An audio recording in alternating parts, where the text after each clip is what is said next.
Shopping around for a new car? Easy.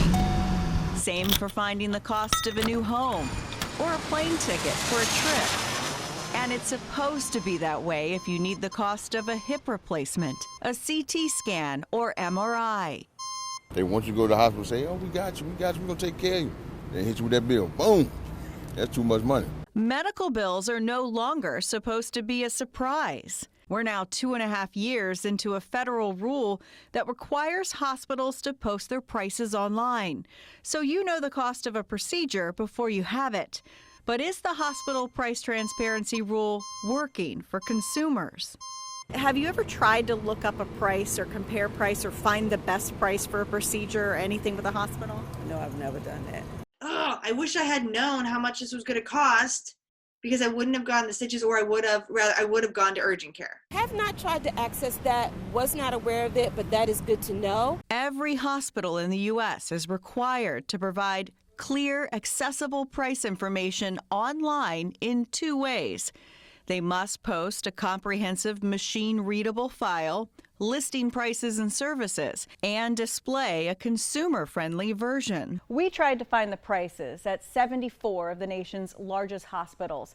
We were able to get to the price calculator for about 77% of those hospitals, but finding the actual cost estimates for procedures wasn't always easy. The cost estimator tools, they're not always on the home page, and often it takes several clicks of a mouse or opening several tabs just to find anything. There is a search bar at the top of most hospital websites, but just typing in something like hip replacement price often leads to no results. You have to know to type in a key phrase like hospital price transparency to get to the list of prices where you can find out the cost of your procedure. Sometimes the price calculators are buried at the bottom of the home page, and you need to add in personal information like your name, date of birth, and insurance to find the price. Sometimes sites let you search without insurance. Some only had downloads of complicated files you'd need a special program to read. It would take Dog the Bounty Hunter to find out where on their website they've posted it. You've got to click here and then click there and click there and click there. And then you get there and it's written in a foreign language.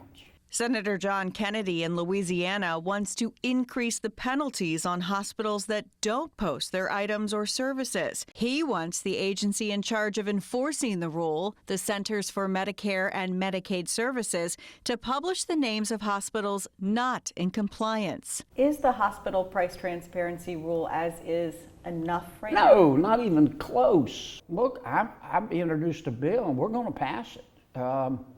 That just doubles the penalty. Instead of $300 a day violation for a small hospital, it's $600. For a big hospital, instead of $5,000 a day, $5,500 I think for a violation, it's $11,000. As of April 2023, CMS has issued more than 730 warning notices to hospitals not in compliance. It's sent 269 requests for hospitals to submit a plan to fix issues, but not many got in trouble beyond letters and requests. It needs to do a better job. I know they're busy, but they've only levied 4 fines. Since that interview, the government's fined 3 more hospitals, bringing the number to 7. CMS fined 2 hospitals in Georgia, 2 in Texas, and 1 each in New Hampshire, Arkansas, and Illinois. The fines totaling almost $2.3 million. CMS wouldn't do interviews, but told us in a statement it's committed to ensuring consumers have the information they need to make fully informed decisions regarding their health care. We expect hospitals to comply with hospital price transparency requirements. States are also now tackling the issue. We found at least 23 have enacted their own hospital price transparency rules. So there's just a lot of noise out there about price transparency, about where to go get estimates. Frankly, I can appreciate why it can be very confusing for patients to try to navigate all of that. Molly Smith is with the American Hospital Association, which lobbies to lawmakers on behalf of hospitals across the country. Smith says we're still in the early stages of figuring out how to make this work, but adds last year CMS found about 70% of hospitals were fully compliant with the rule.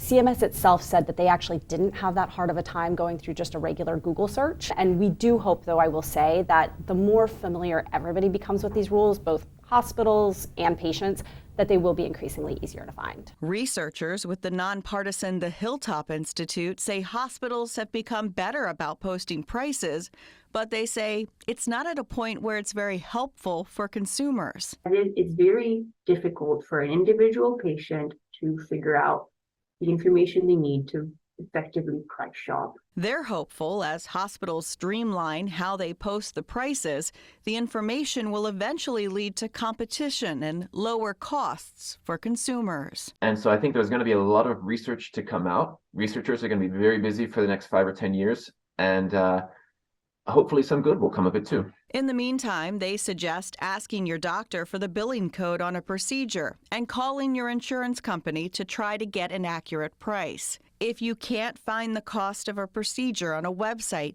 you can also look up the contact information for the hospital's finance office and give them a call. For Investigate TV, I'm Rachel DePompa.